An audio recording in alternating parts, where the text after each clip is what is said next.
there, spooky friends, and welcome to another episode of the Scaryish podcast. Woo. We are recording this on Friday the 13th-ish, and so... Ish, because it's 1:19 in the AM. We just got outside Friday the 13th, but still the spooky Friday the 13th evening, I suppose. Yeah, the episode is going to be late for, the unlucky day, because I think my topic, I wanted to, kind of be Friday the 13th-esque. But it's gonna be a little late. Hopefully no one had a bad day on the actual Friday the 13th. Yeah, fingers crossed. There's gonna be an eclipse today if you guys are listening to this on the 14th. A Ring of Fire eclipse too. Also, yeah. I'm Adam Diaz, that's Robin Grace. I don't think we introduced ourselves. What up, y'all? Thank you for joining us. I doubt this is your first episode unless you decide to start on episode 278, but if you did, those are our names. Yeah. And yeah, so hopefully you guys enjoy this episode. Hopefully everybody had a great time. Yeah. Indeed. I'm pretty excited. I'm going to be covering, I think I'm going to call it time vortexes this week. Robin, you said you're going to be covering something that's like Friday the 13th-ish. Care to share what you would call that topic? It's just going to be a few cases of people being incredibly unlucky. Okay. We've covered some of those things before, so they're always entertaining, interesting, if not morbid, so... Very excited to hear. But yeah, we had a Storytime episode released last week. The week before that, we recorded that Storytime episode. So it feels like it's been a dog's age since we talked to you guys. Yeah. Rob, what's been going on for the last 2 weeks? What's up? What's new? How are you? Same old, nothing new. Lots of working, huh? Yeah, lots of work. We went to Topgolf at some point there. It was pretty fun. Yeah. I remember that I'm terrible at swinging a golf club, so that was fun to do. Yep. I went and saw a concert. Went and saw Coheed and Cambria with my buddy Dan from work. That was fun. You went to the OC Auto Show, right? I went to the OC Auto Show, saw a bunch of cars I could never afford. Yeah. And then Forza Motorsports came out, so we've been playing the shit out of that game. Yeah, that dropped on the 15th, so it's... Or not 15th. Oh, geez. 13th? No, 10th. that was yesterday. 10th. It dropped on the 10th. 10/10. Yeah, I don't know. There's just stuff. It dropped on the day that is... Robin Day, in fact, Robin Grace Day, because it was a 10 out of 10, just like well, you. I mean, it's Turn 10 Studio, so I'm sure they were like, 10/10, hello. It's pretty good. Yeah. Good point. But yeah, we've just been doing our thing. Lots of work, man. Like, I was trying to think of all the stuff we've done besides work. The rest of it, I swear, the rest of it has been working. But either way, we're in spooky season, y'all. Pretty excited. We're finally in Spooktober. So I'm going to try and not do anything that's like, too sciencey, I think, for October. I really want to cover lead poisoning. It's fascinating. I learned a bunch of stuff about like lead poisoning and all the things that put lead in our environment, and I was just like, this is amazing. This is a great topic for Scaryish. And I was like, it's depressing though because there's so much. I was like, oh shit! I literally fell down a well, or I shouldn't say fell down a well, but like I fell down a hole on the internet because I googled like why is it called unleaded gas, which led to like a million things that were fascinating, and then it hit me. I was like, let's stick to spooky stuff for spooky season. I'll put the unleaded shit in November, so expect a lead poisoning topic to hit at some point in the near future, but not for spooky season. So I think I'm going to be going first this episode if I'm not mistaken. Yeah. Cool. So this week I wanted to cover something spooky, like I mentioned. It is October after all, Robin's birthday month. It is Friday the 13th as we record this. I guess technically it's Saturday the 14th, but like I said, like Jason doesn't stop murdering people when midnight hits. So I think it's still technically Friday the 13th. Well, not technically. I actually kind of wanted to cover like some Friday the 13th specific stuff. I know I had already covered it, but I figured that I could go back to that. Well, there'll be some stuff that I didn't cover the first time. So I went to my script from episode 19. I dug really deep into the archives from 5-6 years ago. And I went through my script, and every single fucking thing I found that I didn't remember covering from that long ago, I had actually covered. Okay. And I was just like, never mind. Old Adam has completely ruined this. But I did find some other stuff, too, that is not Friday the 13th related, but was definitely spooky. And the more I thought about it, the more I thought, I can cover two of these things together in a single topic. So that is exactly what I'm going to do. Spooky friends, I present to you Time Vortexes. Why you gotta make the most annoying sounds? I don't know, because I'm really tired. I will say this is kind of similar to stuff we've talked about on the show in the past where it covers like time slips or time travel. I've covered one before where it was like the Palace of Versailles or something. Yeah. And, yeah. The Battle of Gettysburg. Like, there's some stuff where people go and visit and they see old-timey stuff. I think there was an airplane that, like, flew back in time and saw stuff, like World War II. An old airfield. Yeah, stuff like that. I know I've definitely covered some things, too. But I'm going to cover 2 locations specifically where time stuff is said to be a little bit wibbly-wobbly, timey-wimey, basically. And it gets kind of creepy. So the first time slip location I do want to cover is a place called Thompson Park. Before I move forward, I do want to go ahead and toss the disclaimer out there that this could obviously all be bullshit. Let's go ahead, get that out of the way immediately. Also, I will try and keep the name straight. It is Thompson Park. I have a very bad habit of calling things that are named Thompson Johnson. It is something that I've done since 9th grade. I don't know why I transposed those 2 names together. I had a science fair project basically where I was going to just compare products, and I compared like Great Value Wood Sealer, like from Walmart, to Thompson's Wood Sealer, or was it Johnson's? I've already fucking forgotten. No, it was Thompson, and I faked the whole fucking project. Long story short, I said I didn't want to do it. I just made up results for it, and as I was like writing out all the things I had to put up on my board that I had to present for this like science fair thing, I realized like the day I was presenting, like half of my paper says Thompson and half of my paper says Johnson. And I was just like, son of a bitch. So I'll try and not do that this time. Let's dive right in. All right. So the Thompson Park that I am talking about, because there's a lot of them, including one nearby us right now, is a little place in town called Watertown, New York. And Watertown is located in upstate New York, not New York City. I actually talked with my boss recently, and he was talking to me about one of his friends that just moved to upstate New York and how cheap the property was. I was like, really? He was like, yeah, everyone thinks New York City, so you think New York City prices, but no, upstate New York has like fairly cheap lots comparatively speaking to California. I was fascinated by that, so I checked, and of course, Watertown, New York is about 5 hours north of New York City, so definitely upstate New York. Thompson Park isn't a rundown, abandoned park lost in some patch of forest like you would expect for a place that creepy stuff happens at. It is literally a currently open and functioning park for people to go to. It's nice, and the pictures online make it look nice.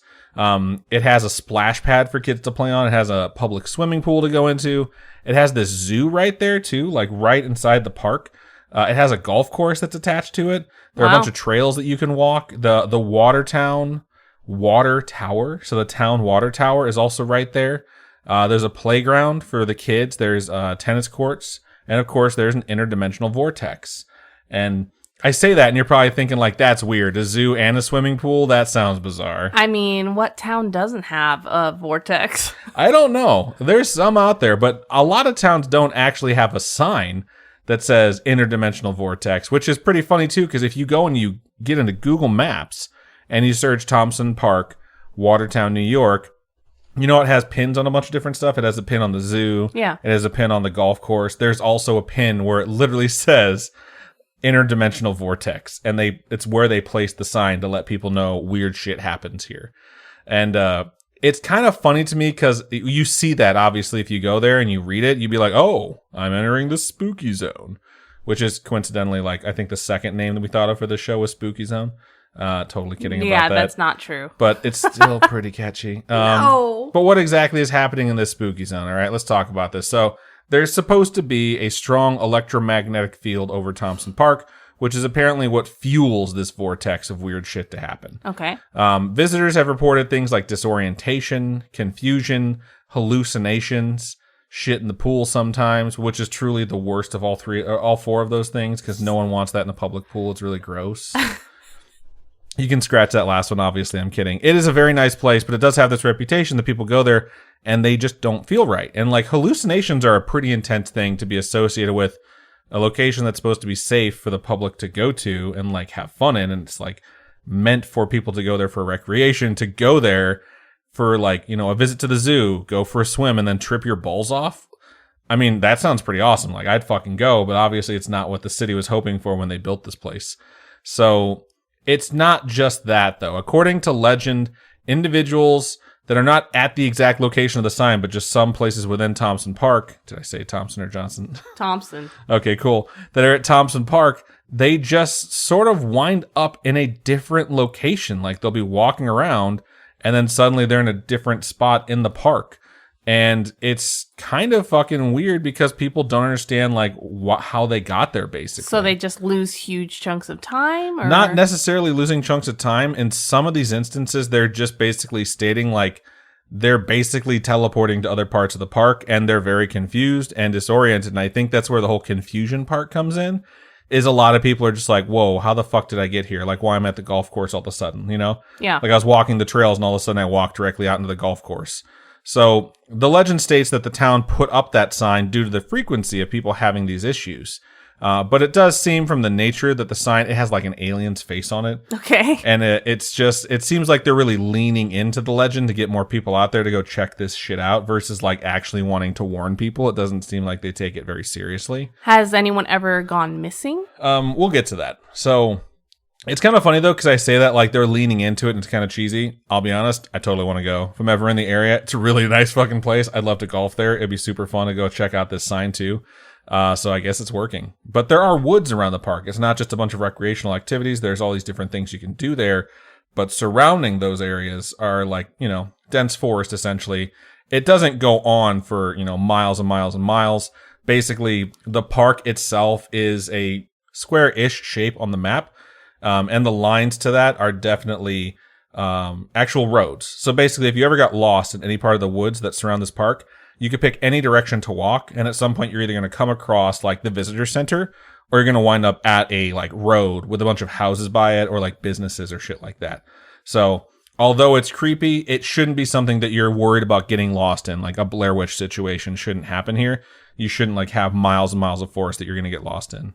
Just looking at the map, I'd say if you were in the like densest part of the forest, if you picked one direction to walk, between 15 and 45 minutes, depending if you pick the right direction to walk to the nearest side of the park.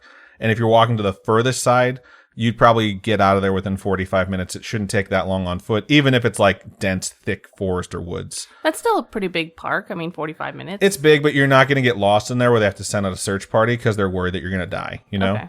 You might get injured, so they might have to come look for you, but it's not going to be something where it's like they could be lost in miles upon miles of forest, you know?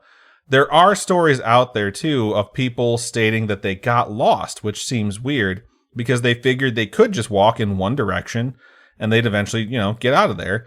But they walked and walked and walked and walked, and they didn't find anything. It's really weird. It's very creepy, and they started to panic and worry, and eventually they just say, like, we're just going to keep going this way, and the more, like, nervous they get, they'd run, and the next thing you know, they'd suddenly be in the park. They weren't in the woods. Like, they didn't emerge from the woods. It'd just be like, oh, we walked out and we were next to the pool, or we walked a step and then we were somewhere else. Do cell phones not work? Like, does GPS not work? Cell phones apparently totally work in here. I haven't seen anything that states that they don't. I do have one story that I found on Reddit, though, from someone who states that something like this happened to them and their friend.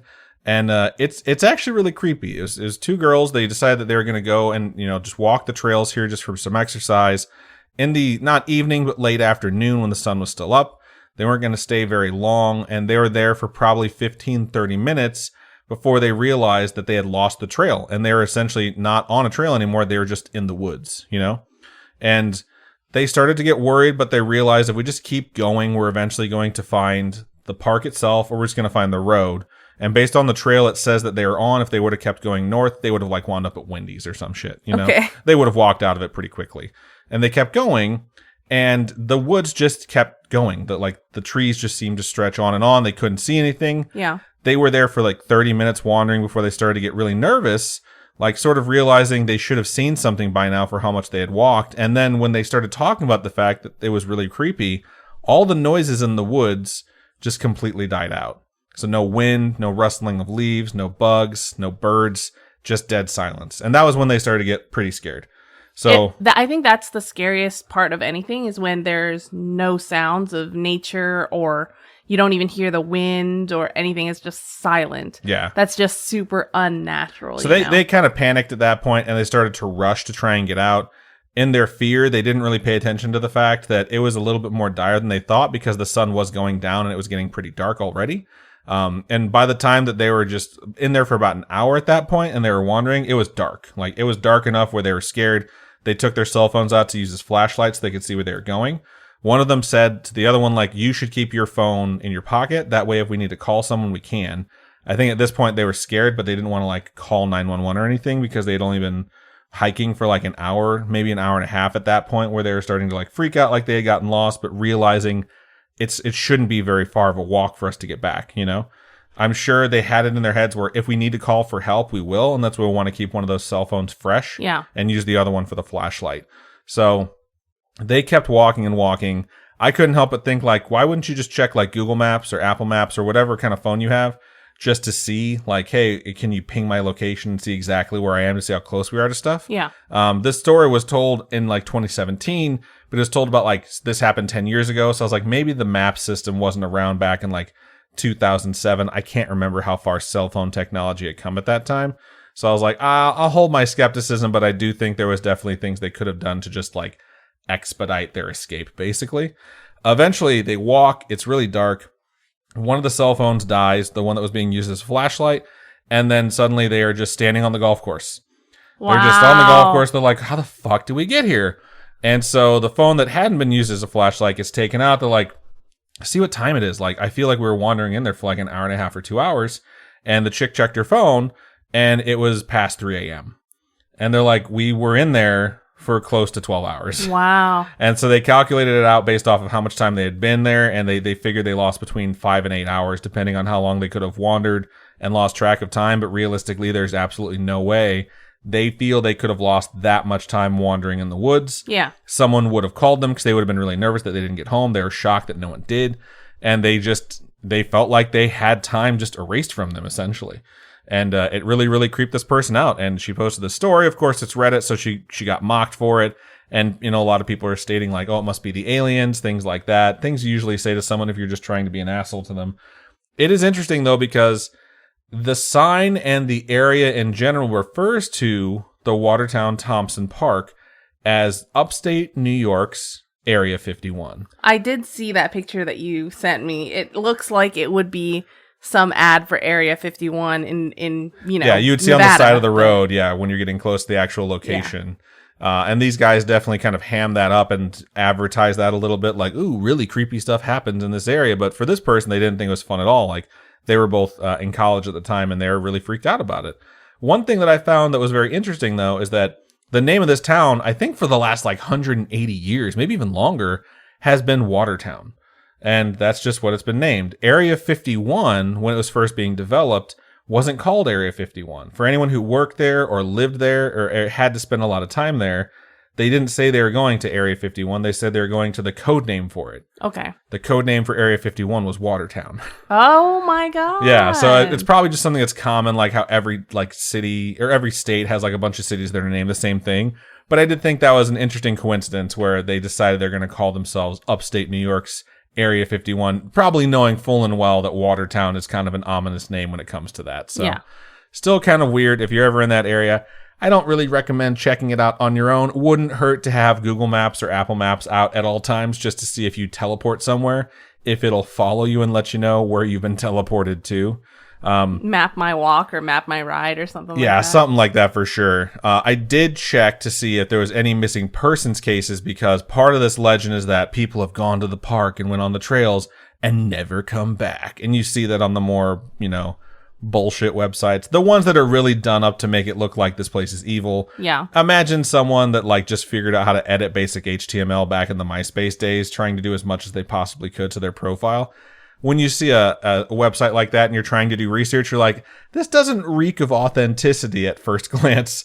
So a lot of those things were like, people disappear here all the time. So I decided, hey, let's check and see if that's true. I couldn't find anything about people actually disappearing in Thompson Park. I did, however, find an unresolved missing persons case for someone from Watertown, New York, named Sharon Ann Ross, who was supposed to be at her home, who went missing on October 10th, 2013. So it's literally almost 10 years ago to the day. And she went missing. She was supposed to be in her apartment. No signs of forced entry. All of her stuff was still there. Her car wasn't missing. It was parked in its spot. No one knew where she went. She didn't have any plans to go. She just disappeared. She did, however, according to her friends and family, suffer from schizophrenia. So it's possible that she was upset about something and she left with all that stuff. In a lot of cases, because they are paranoid, schizophrenics tend to not take things that they believe will allow them to be tracked or found. And it worked against Sharon in this particular case because no one has seen her since that day. Her disappearance does not seem to be attached in any way, shape, or form to the Thompson Park. But if you're asking, has anyone gone missing in the park? Not really, but this woman's apartment building was probably 5 or 6 miles away. So I'm sure some folks or some locals think that it might be connected in some way. I couldn't find anything to confirm it. But that's your answer when it comes to the question of, has anyone gone missing in the park? Not really. There is one missing persons case that is unsolved and kind of creepy and, sad that is from this area. So if you have any information on her whereabouts, for whatever reason, please contact Watertown PD. They still have a bunch of stuff on their website about how she is still missing, and their numbers on their website as well. You can literally just Google it. It'll pop right up. So that's pretty cool that they still have that open. Her family and friends still want to know what happened, and I don't blame them. I would too. So, all right, that is the first one. The second one I'm going to cover is actually kind of interesting for a few reasons. One, it's in Liverpool in the UK, which is obviously dope as fuck because Liverpool's cool. It's called... I know nothing about Liverpool. It's called... I know they have a football team, right? That's about all I know, too. So, and I just assume they have an accent similar to what I've heard on a lot of other things that I'm going to try and imitate here in a little bit as a joke. That's going to sound terrible. But the place I'm referring to specifically in Liverpool is called Bold Street. I've actually covered one of the stories of time slips on Bold Street before. There was a man who went shopping with his wife there. He was in some sort of a boutique. He was like, I don't want to be here. I'm going to go check out a different store down the road. He left, and as he was walking, he wasn't paying a whole lot of attention. He looked up and realized, hey, the place I wanted to go isn't there. Something else is there. He walked in and talked to the person. They're like, nope, we've been here a long time. Like, we're not the store you're looking for. And he stepped out super confused, like, how could it not be here? Like he went into the future? No, he looked around. He's like, why is everyone dressed weird? And why are all the cars from the fucking 70s? And he slipped into like 1976, freaked the fuck out, ran back to the place his wife was. It was a completely different business as well. He went back and forth between the businesses a couple of times. Eventually, he winds up going back to the place his wife had been to try and hopefully figure out what he had done wrong. And when he took just like one step forward and blinked, all of a sudden he was back where he was supposed to be. And no one believed him. And because stuff like this had happened before, it became part of this like legend. I've told that story before, but I realized that Bold Street has a lot of these things that happen there. So I was like, let me investigate this more. It's not just like hey, this random thing happened in this random place. So, it's funny, like talking about like the 90s and talking about the 70s. I miss talking about decades and time periods where you don't put the number 20 in front of it. Yeah. Because like I say 2010s or like, I don't even know how to say like 2000s. When we say the 20s now, it's like we're in the 20s right now. Yeah. It's just weird. Maybe in the 30s we'll talk about the 20s without saying the 2020s. Yeah. Because I don't know. It's just weird. But anyways, we could all just agree to get back to doing that. That would be awesome. Let's get back to this road though. Some folks speculate that there is another electromagnetic field, because that's what you see when you see time slip stuff a lot on the internet, in this area, and that it somehow interacts with this railway system that's beneath the streets. I saw one website that posited that there's something about all these concentric circles overlapping and how there's this massive amount of high voltage rails, like just channeling more electricity into the atmosphere. Okay. And so I was like, let me actually take a look at the map of the railway system that's there. And one, they're not circles. Two, they're not concentric, but there is a massive intersection in this location of just like a bunch of different rails that just happen to be there. So I understand where that theory might have come from. Calling them concentric circles, it's a very specific thing. If you don't know what concentric circles are, it's a dartboard. It's like a circle within a circle within a circle within a circle. That's concentric circles. So that's not exactly what's happening here. But if you're stating maybe there's a bunch of electricity being channeled here that's fucking with some sort of electromagnetic field, it's apparently disturbing the space-time continuum that's letting people slip back and forth unwillingly between time periods. Okay, well, then that's fine. Just don't use words that aren't accurate, like concentric.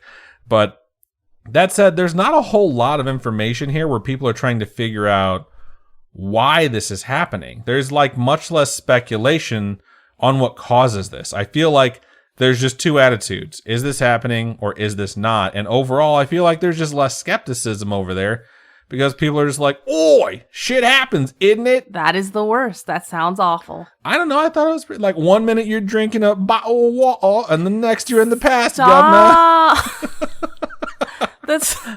Obviously, my Liverpool accent needs fucking work, okay? Is that a Liverpool accent? I have no idea. I just know some words to toss out. I watch TikTok sometimes, and I see funny things too, where it says, like, this is how you can sound British or English. Okay. But I think it's pretty funny. No, I'm going to fucking keep going. God. Everybody who has an actual English accent or Liverpool accent or whatever is probably just like, that is the freaking worst. They're probably like, that's terrible and almost accurate. So, I'm just pointing out, there's a lot of people over there who've heard of this, and I don't think there's a lot of debate about whether or not this is causing it or this is causing it. It's just whether or not, like, yeah, sure, it's real, but it hasn't happened to me. And if it happens, yeah, that shit sucks.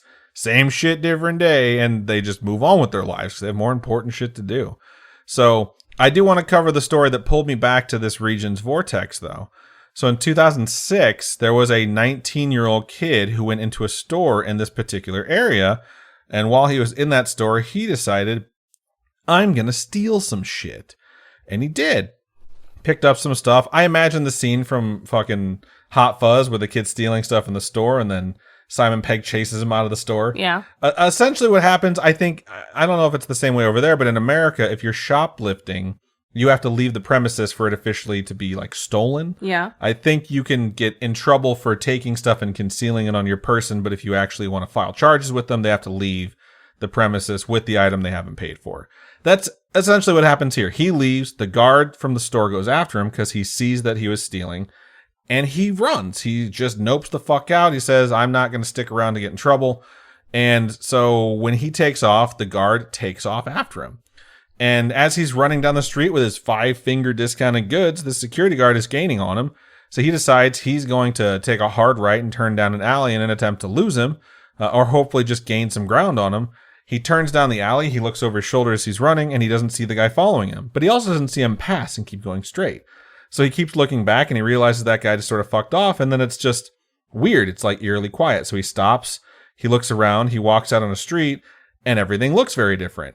And he's kind of taken aback, like, I don't know where I went, but this isn't where I'm supposed to be. Yeah. So he's looking around quite a bit, and he's starting to realize everything looks like it's from a different era. And I think at this point, this 19-year-old kid had heard the stories about time slip shit that happens around this area, and he started to get a little freaked out. And he started to go, like, look at businesses, and he noticed that there was actually a, like, newsstand, and he went over to it to check and see what it said. And he checked the newspaper, and it said May 18th, 1967. So he actually And he was like, saw what evidence. The fuck? And so he took his phone out, and he checked, and his phone didn't have, like, reception. He's like, something's really wrong. I'm really scared. Should have taken a picture or bought the newspaper. That's what everyone on the internet says too.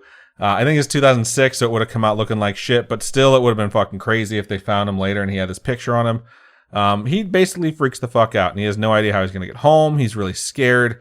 The thing he decides to do is to basically walk up and down the street until he can find a spot where he's getting reception. Yeah. He can't really find a spot, so he just keeps walking further and further, and he sees a jewelry store that he recognizes that's been around since then.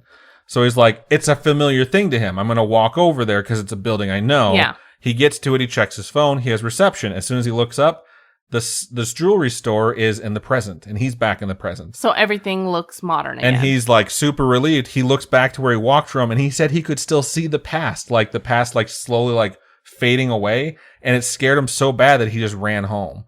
And his story eventually like circulates enough, even though the story involves him stealing shit and being in trouble, that the local newspapers come to interview him. He does 4 separate interviews, and during these he recounts the tale exactly the same each time.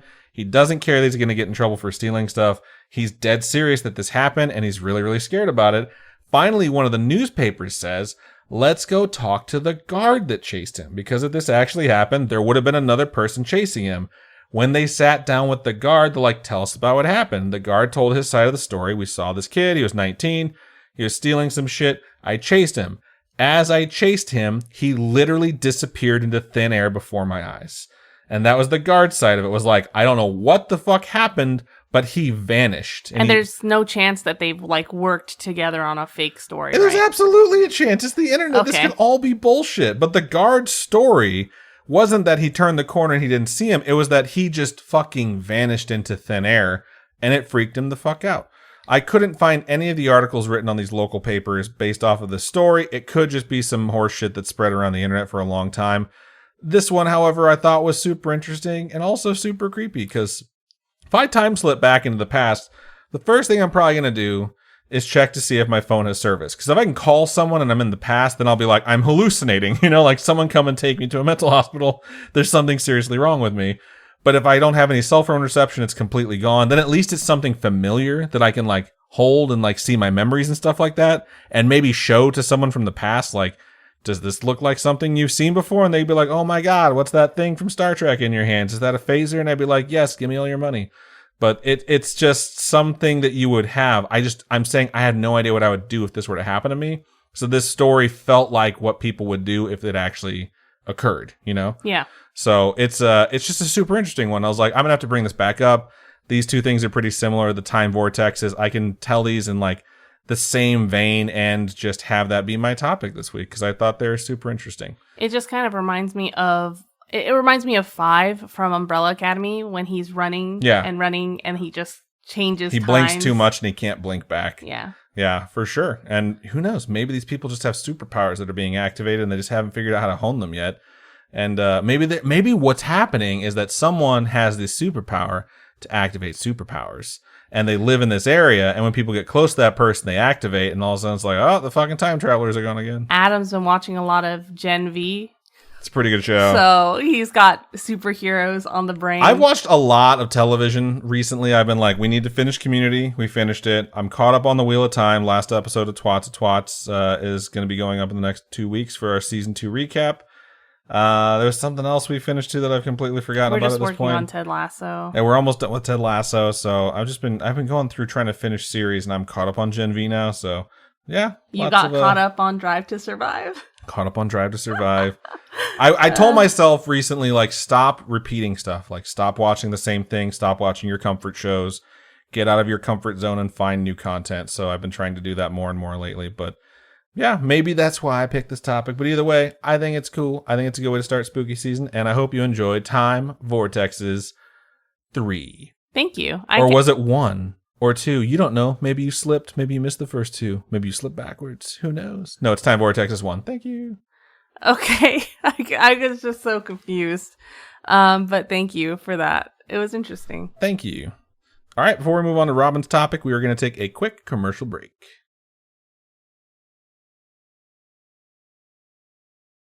Welcome to my half of the episode. I know a lot of us have thought at one point or another that we must just be the most unlucky person in the world. And we're probably always wondering why life is like this, especially in this day and age when everything is so ridiculously expensive and you can't afford shit. Or like, what are the odds that this would happen? Or things like that, where it's just, why do things happen when they happen?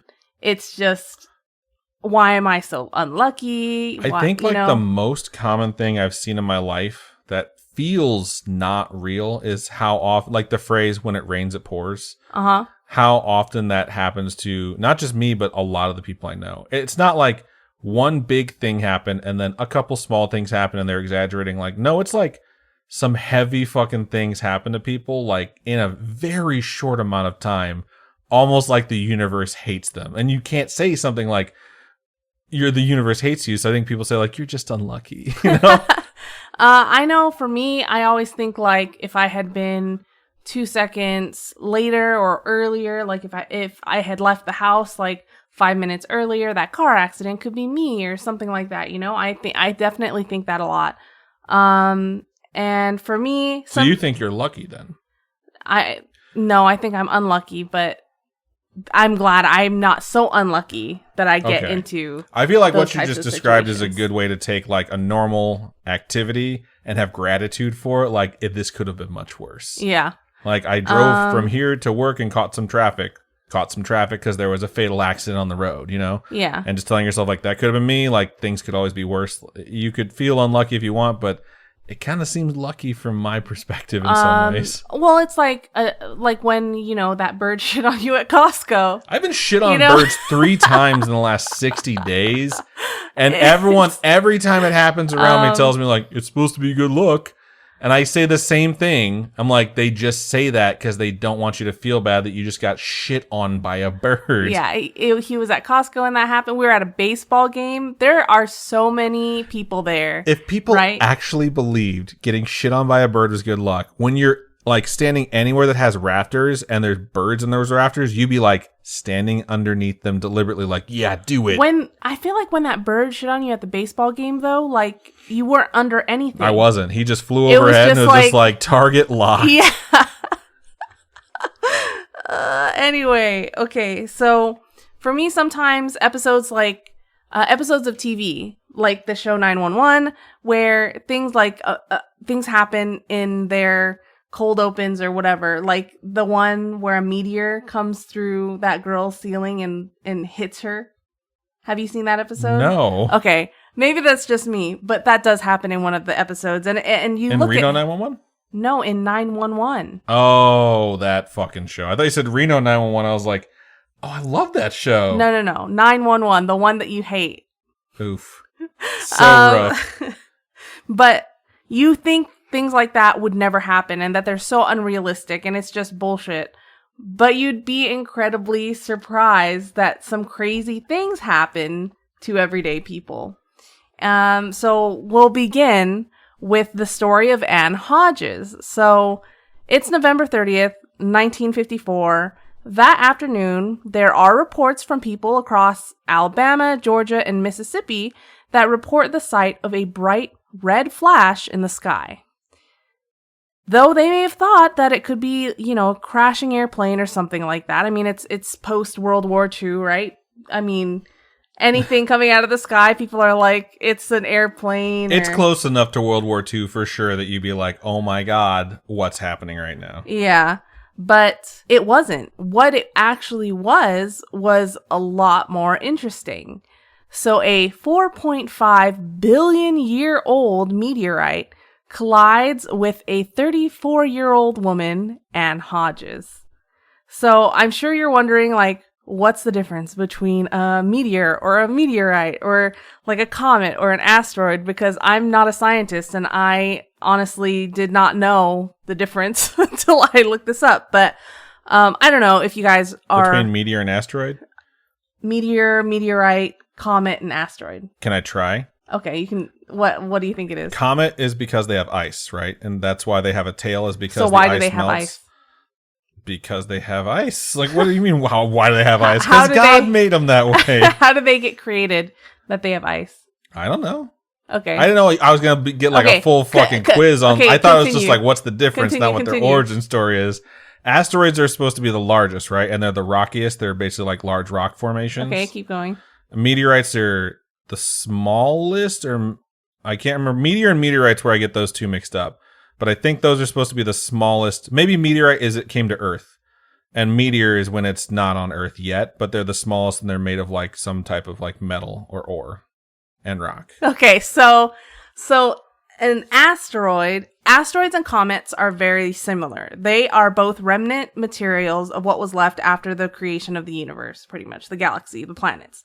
And comets are what was created further out from the sun, which is why they have ice, because it's colder away from the sun. Okay. And then asteroids are more dense. They're made of materials that could actually be melted, like metals and things like that could be melted. So they're more I feel dense. Like I did pretty fucking good then. And so because they're closer to the sun, they're made up of different things.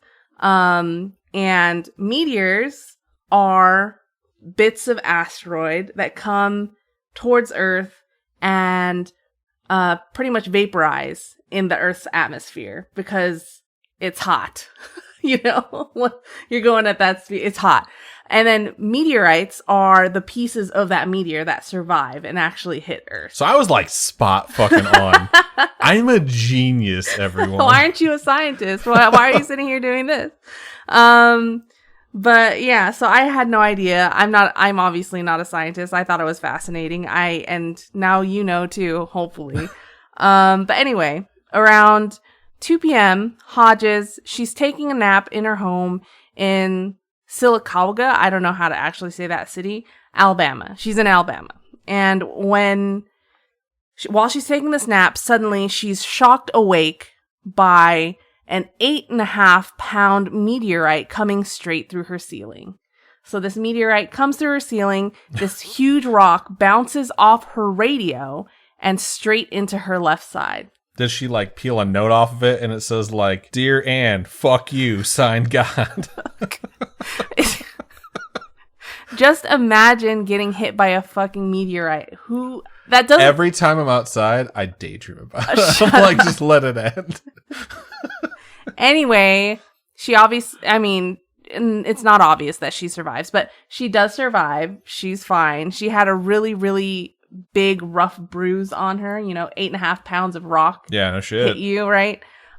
She lives for another 18 years, so That's not very long. You said she was like 34, right? She was, she's 34 when she got hit. So she dies lives at for 52 another from 18 years. Meteorite poisoning. You never know. Maybe it was space dust that killed her. No, it all gets burned off in the atmosphere. You hope. You don't know for sure. But, 18 years. She lives another 18 years. The event did kind of make her, like, a little famous as the woman who got hit by a freaking meteorite. Survived, man, for sure. Stuff like that just doesn't happen every day. According to an astronomer named Michael Reynolds, you have a higher chance of being hit by a tornado, lightning, and a hurricane all at the same time than being hit by a meteorite. Nice. So it's a lot. It's pretty rare. But when you think about it, meteorites don't hit Earth very that often at all. Yeah. A lot of it, vaporizes in our atmosphere, which is why we get meteor showers. So meteor showers are those meteors that are getting burned up in the atmosphere. And lightning happens all the time. And you're way more likely to get hit by lightning than a lot of other things. Do you know how likely you are to get hit by lightning? No. It's 1 in 15,300. Really? Yeah. Wow. To give you an idea of like how common that actually is, like the lotto is 1 in 292 million. So that means if you had a room of 19,085 people, and you said, "Okay, cool, hold up your hand if you've won the lotto, if you've hit the jackpot," one person would raise their hand. And if you said, "Okay, hold up your hand if you've been struck by lightning," everyone else would. Like that's how likely it is, more likely it is to be hit by lightning than to hit the jackpot in lotto. I looked up a lot of odds because I bought a lottery ticket for the first time in a while this week. And I was just like, let me check and see how likely it is that I actually win this.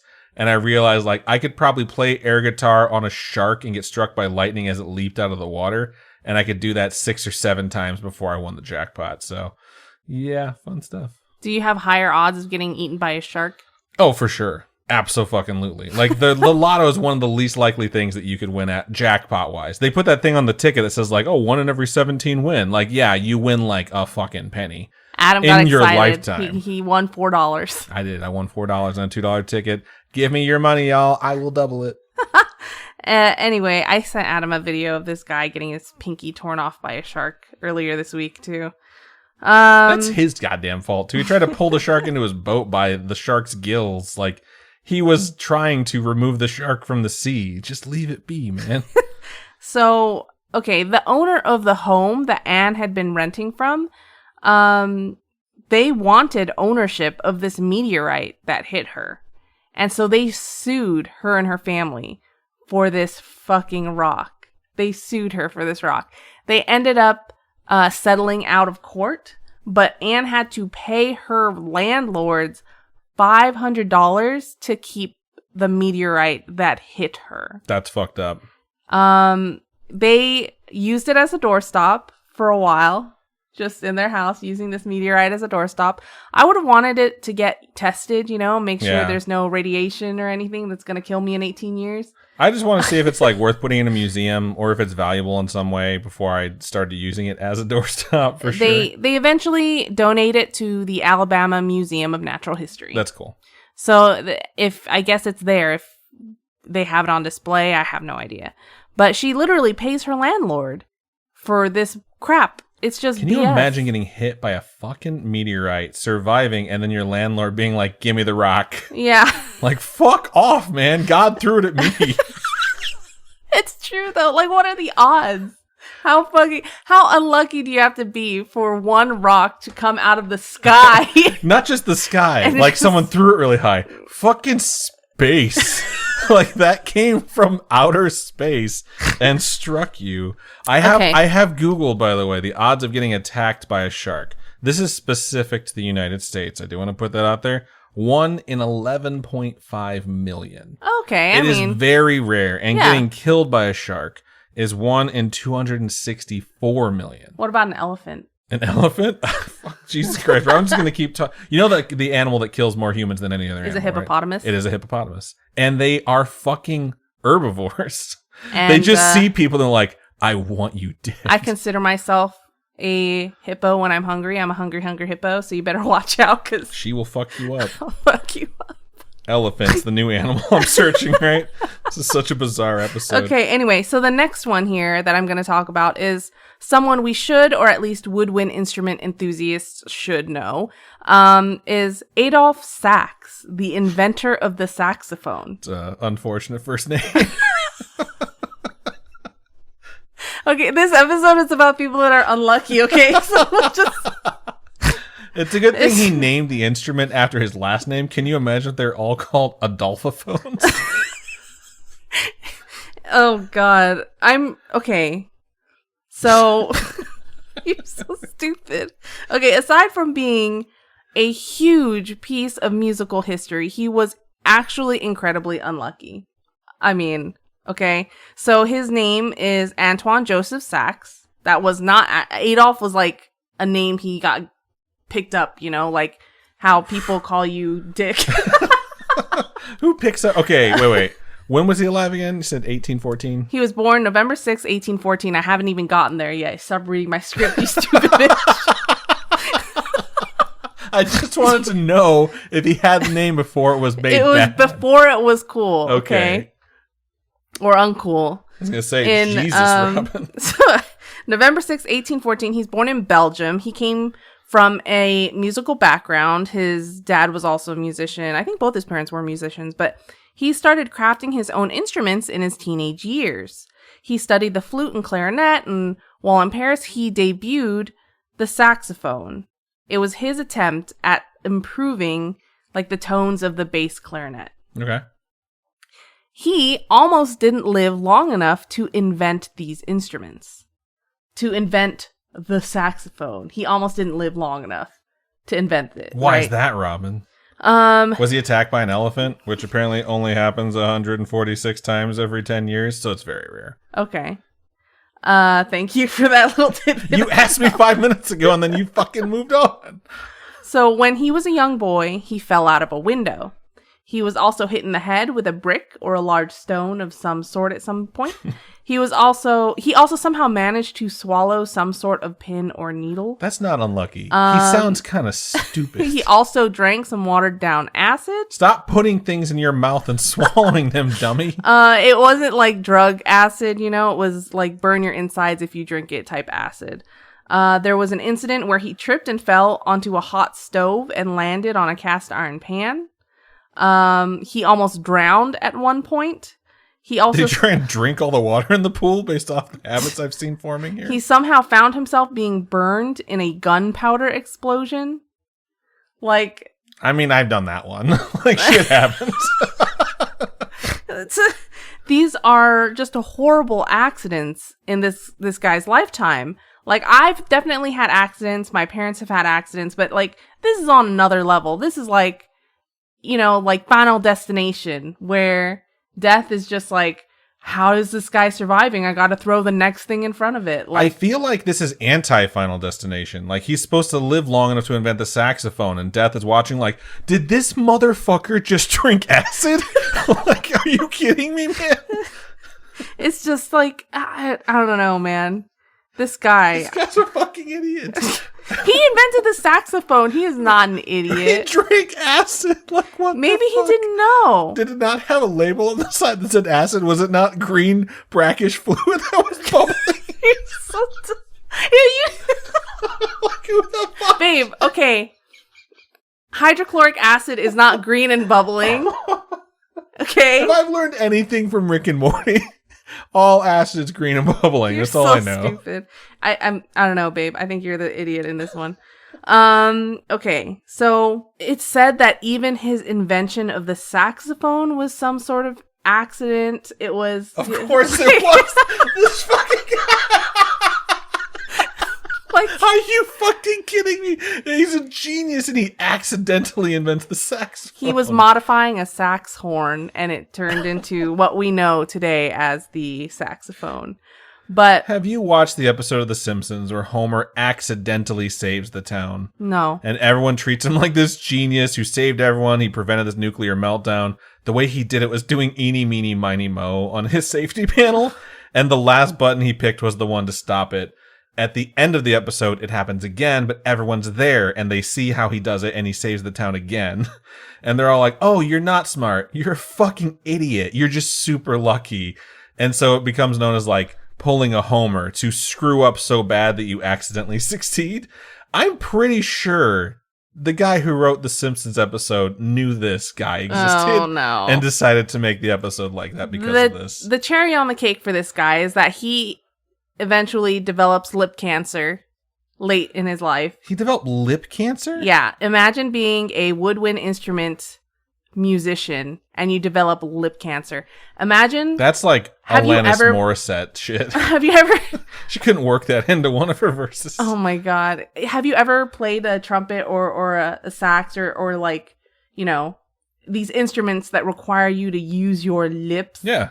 Like, I can't even imagine being this person and that happens to be the type of cancer that you get, you know? That I think that's incredibly unlucky. Did he make his original prototype saxophone out of some radioactive material? I don't know. Maybe it was like the metals that we used to use. Who Maybe knows? he coated his saxophone with acid because he just developed a taste for But it. he dies in relative poverty in 1894. So it's something like Nikola Tesla, right? You invent something that is such a huge part of human history, and imagine jazz music without a saxophone.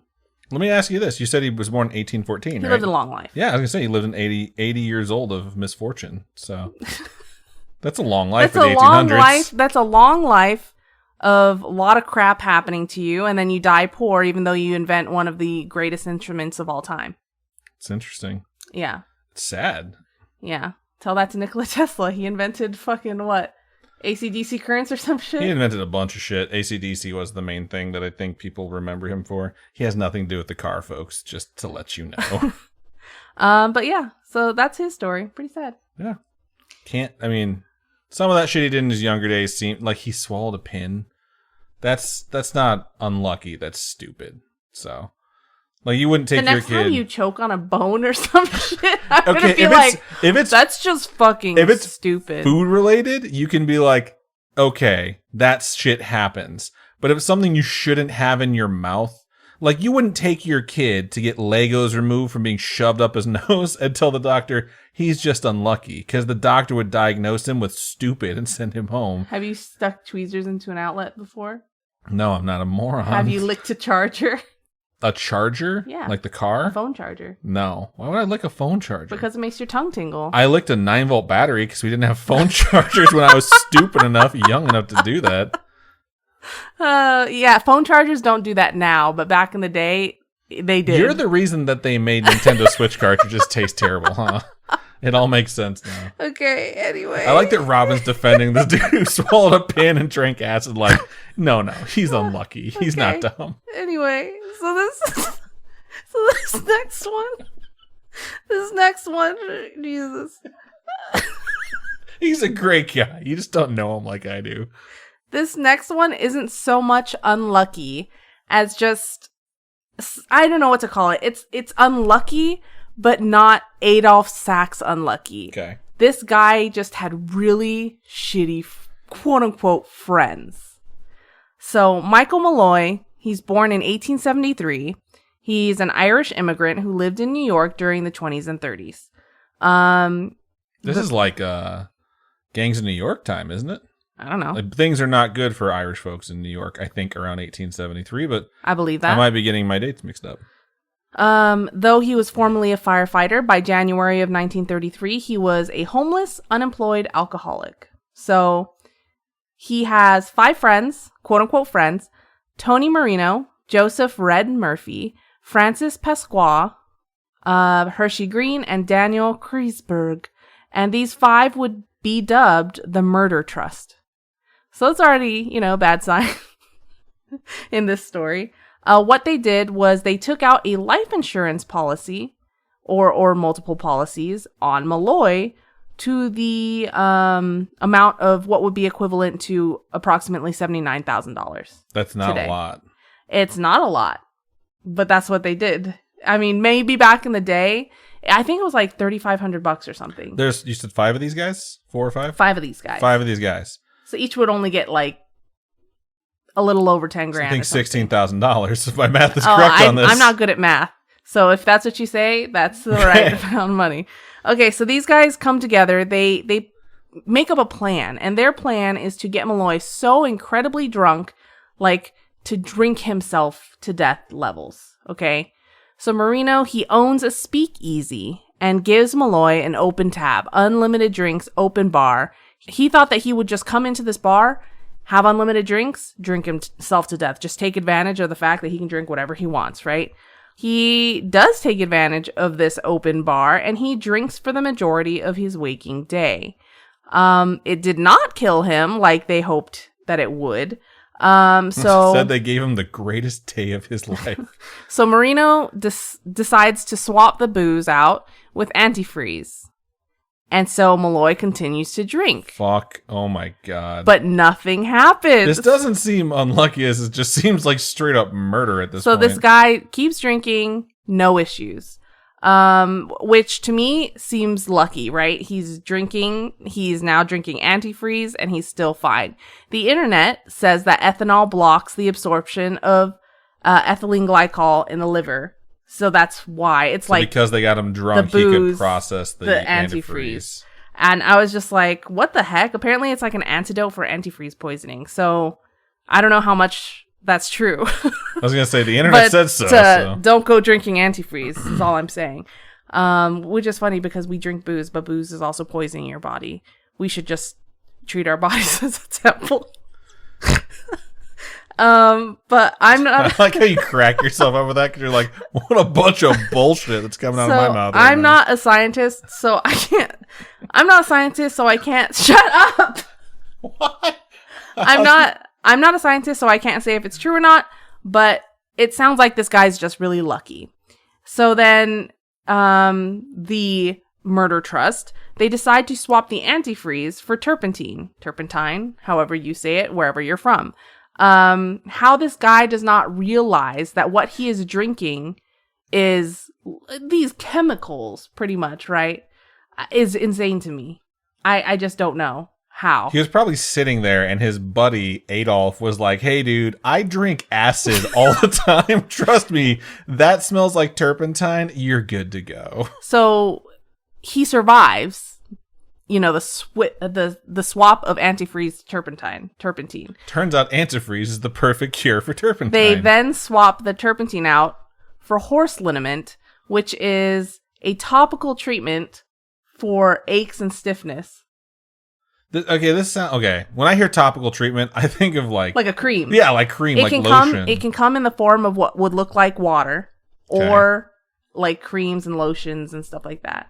Just depends on your, how you're going to give it to your horse. I guess. So what it generally contains is alcohol, acetone, other quickly evaporating solvents, and other chemicals. Okay. So, I mean, it just seems like it's just more alcohol getting poured into a system, right? It just doesn't sound like something I'd want to drink, though. And he survives. He keeps drinking. He's fine. He's unkillable at this point. So then they decide to mix in rat poison. Should have started there. And I just finished watching Haunting at Hill House for the umpteenth time. And seeing a cinematic version of what rat poison can do to you, like to kill you, right? I just can't imagine Malloy just drinking this and having a good time after that. Because your body's not made to process rat poison, but he still doesn't die. So this guy is absolutely invincible. Either that or his quote unquote friends are seriously bad at figuring out this formula on how to murder someone. They're figuring out the formula on how to create an invincible man.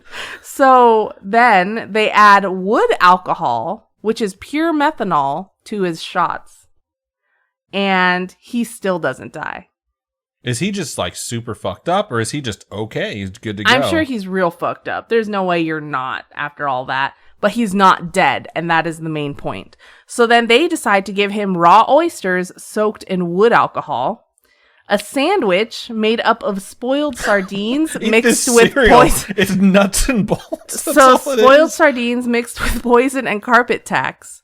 And this is like a fucking episode of Tom and Jerry.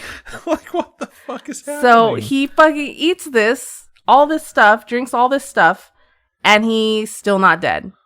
And so they determined that nothing he was going to eat or drink was going to kill him. And he just keeps chugging along through life. The next plan then was to get him to freeze to death.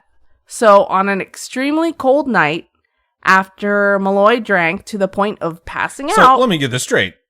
They move on from this plan after he Yes. survives the first attempt. Yeah. And I thought you were saying like he continues on with life as in he's still alive, not... Okay, failed attempt number 1 is done. He resets and continues living as if nothing happened. Yeah. What the fuck? This guy's amazing. So the next plan then is to get him to freeze to death. So after he drinks to the point of passing out, these guys, they carry him to a park and dump his sleeping body into a bunch of snow. And then they pour approximately 5 gallons of water onto him. Again, luckily for Malloy, he survives this. Police find him and rescue him shortly after he's dumped outside in the snow. And they take him to a homeless shelter of sorts and give him all not brand new clothes, but they give him new clothes to wear. So then he continues on, right? He lives life.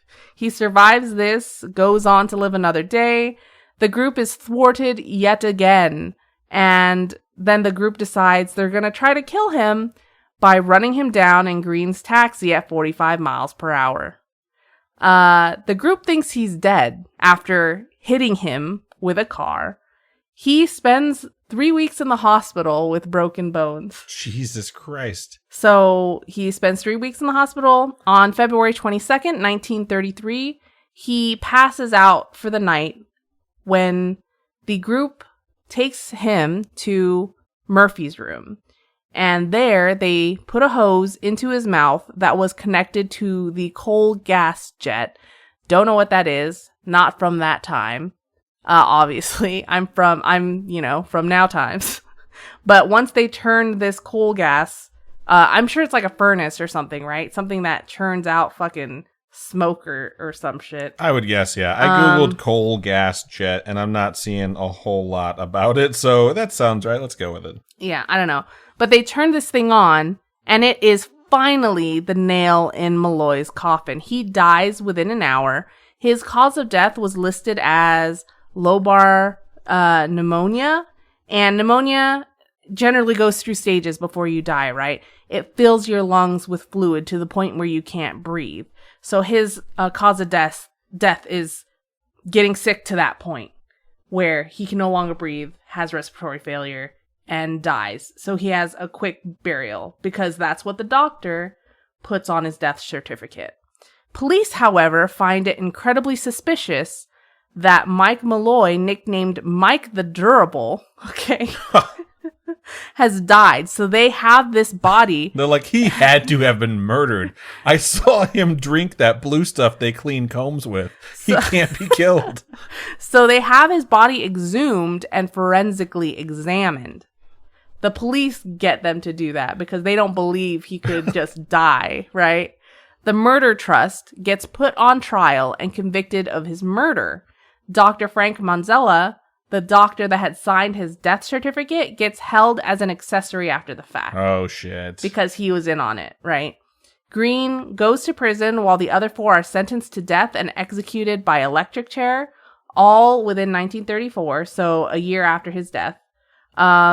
His story, to me, seems like one of both good luck and bad luck. Like, he survived all this shit from these guys only for them to keep coming at him. He had like the best of luck, except he also had the worst of luck. He was on both ends of the spectrum, but the worst of luck was who were his friends. Like, well, who that's were his the friends? worst. But he was also like homeless. He was also, struggling through life too. It just sucks that these people would choose him. Yeah. For 17, 16 how grand. how many times? 79. Oh, for each. Yeah, 16 grand. each. If it was 80 grand, I tacked on $1,000 to make it a nice round number. If someone were to say, like, hey, which one of your friends / acquaintances would you kill for life insurance? I'd be like, none of them. How much are we talking? If they said 16,000, I'd be like, go fuck yourself. It might be that each one took out a plan for that much. Even then, it's not a lot of money. I don't know. All I know is that I guess you can't really take out multiple on one person, can you? I don't know. I didn't know you could take out life insurance policies on another person besides your spouse. Maybe you can't anymore. Yeah, this might be fucking why. So, but yeah, it just seems really tragic for him. I think it's just really unlucky. What if there's a secret recipe out there for creating an unkillable man and they got really, really close to him? Like, it sounds like that's what was happening here. I love that the police were like, whoa. The unkillable dude died. We need to investigate this shit. It was just, his story was really fascinating. I thought it was fun. That was awesome. I really, really enjoyed your topic, Robin. I haven't laughed that hard in a long time. So, good stuff. All right, I think that's just about everything we have for this particular episode of Scaryish. If you would like to reach out to us and tell us your story, it doesn't have to be about the stuff we talked about today. You don't have to be slipping through time or trying to murder your friends. It could be anything paranormal, supernatural, spiritual, coincidental, true crime, or extraterrestrial in nature. Feel free to email storytime@scaryish.com or go to our website, scaryish.com, click on Contact Us, and fill out the form. It does come directly to us. Or hit us up on our social media. Facebook is facebook.com/scariyishpodcast. Twitter or X is at Scaryish and Instagram is at Scaryish We've done this for 5 years and we're still like, I mix up Twitter and Instagram if I don't just let the muscle memory pour out of my face that says Twitter instead of X. It gets caught. So if anyone would like to donate to us, Robin, how can they do so? You can go to patreon.com/scaryish podcast. Those are monthly donations with tiers starting at $1. Christmas is coming up soon. I already have the pins created for the rewards for Christmas, so those are going to be going out once Christmas season hits. You can also go to ko-fi.com/scaryish podcast, and those are one-time donations, and I'm really thankful for everyone who helps us out. Indeed. We love you guys. Thank you so much. We hope you enjoyed this episode. It's everything we got. So, Robin, why don't you go ahead and sign us out? Keep on creeping on. We'll talk to you guys later. Bye-bye.